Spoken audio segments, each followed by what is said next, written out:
నాగేశ్వర గారు మీరన్నట్టుగానే ఇప్పుడు నిన్న యుద్ధం స్టార్ట్ అయిన తర్వాత ఈ పరిణామాలన్నీ ఈ దాడులు స్టార్ట్ అయిన తర్వాత ఇరాన్ ఒక స్టేట్మెంట్ ఇచ్చింది. ఇప్పటిదాకా మేము పాత యుద్ధ పద్ధతుల్లో పాత పద్ధతులనే వాడుతున్నాం, అధునాతన పద్ధతుల్ని ఇంకా మేము రుచి చూపించలేదన్న ఒక స్టేట్మెంట్ చేసింది. అంటే ఏంటంటే ఇప్పుడు పరిణామాలన్నీ చాలా తీవ్రంగా మారే సిచ్యువేషన్సే ఉన్నాయంటే అణ్వాయుధ పరీక్షలు కావచ్చు, లేకపోతే ఇతరత్ర కావచ్చు. అంటే సిచ్యువేషన్స్ మోర్ సీరియస్గా మారిపోయే అవకాశాలు ఉన్నాయని ఎంతవరకు అనుకోవచ్చు?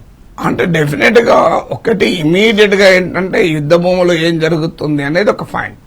ఆల్రెడీ ఇరాన్ ఇజ్రాయెల్ పైకి ఐరన్ డోమ్ ను కూడా ఛేదించే మిసైల్స్ ను ప్రయోగిస్తోంది. మీకు already United Arab Emirates, Jordan, Bahrain, Kuwait, Qatar ఈ 5 దేశాల్లో అమెరికన్ బేసెస్ పైన ఇరాన్ అటాక్ చేసింది. సో ఈవెన్ మీకు దుబాయ్ లో ఐకానిక్ హోటల్ కూడా దానిపై కూడా అటాక్ చేశారంటున్నారు. సో అది అటాకా లేదా బై మిస్టేక్ అయిందా లేదా ఇంటర్సెప్ట్ అయితే శీతలాలు పడ్డాయో తెలియదు. సో ఎంటైర్ మిడిల్ ఈస్ట్ ఇవాళ యుద్ధంలోకి లాగబడింది. సో మొదటి నుంచి ఉన్న ఫియర్ ఇది గనక ఇరాన్ తో ఆగదు.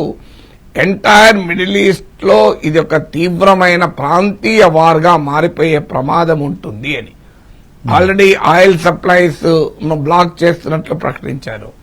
సో అందువల్ల ఇజ్రాయెల్లో మీకు ఇజ్రాయెల్ టెల్ అవీవ్ లోను జెరూసలంలోను అటాక్ జరుగుతున్నాయని చెప్తున్నారు. సో దీని ఇంప్లికేషన్స్ ఎక్కడి వరకు వెళ్తాయి, ఎన్ని రోజులు వెళ్తాయి అనేది ఎక్స్ట్రీమ్లీ డిఫికల్ట్. కానీ వెనుజులా తరహాలో చాలా ఫ్యూ హవర్స్ ఆపరేషన్ గా మాత్రమే ఉండదు.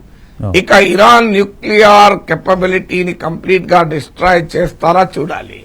కానీ ఇరాన్ న్యూక్లియర్ కెపబిలిటీ డిస్ట్రాయ్ చేసిన ఈ అనుభవం ప్రపంచంలో ప్రమాదకరమైన పరిణామాలకు దారితీయచ్చు. ఎందుకంటే ఇరాన్ వద్ద ఆల్రెడీ ఫిసైల్ మెటీరియల్ ఉంది, అంటే యురేనియం ఎన్రిచ్మెంట్ ఉంది, ఫెసిలిటీ ఉంది.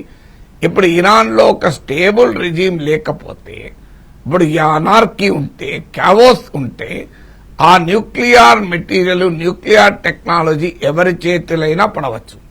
అది ప్రపంచానికి మరింత ప్రమాదకరంగా మారుతుంది. తర్వాత న్యూక్లియర్ వెపన్స్ విలువ పెరుగుతుంది సమాజంలో, ప్రపంచంలో. ఎందుకంటే మీరు చూడండి, నార్త్ కొరియాను ట్రంప్ ముట్టుకోలేకపోతున్నాడు, కిమ్ ను టచ్ కూడా చేయలేకపోతున్నాడు.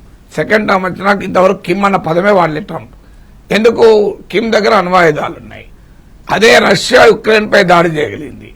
ఎలా చేయగలిగింది? సోవియట్ ఎరా న్యూక్లియర్ వెపన్స్ ఉక్రెయిన్ వద్ద ఉండే, కానీ మిడ్-90s లో ఉక్రెయిన్ స్వచ్ఛందంగా అణ్వాయుధాలు వదులుకుంది. ఏది అమెరికా, వెస్ట్ అండ్ రష్యా ఇచ్చిన సెక్యూరిటీ గ్యారంటీలు నమ్మి. ఇలా ఉక్రెయిన్ పరిస్థితి ఏంది? జెలెన్స్కీ మధ్య అన్నాడు మేము మళ్లీ అణ్వాయుధాలు తయారు చేసుకుంటామని. అలాగే మీకు ఇప్పుడు ఇరాన్ 60% ఎన్రిచ్మెంట్ చేసింది.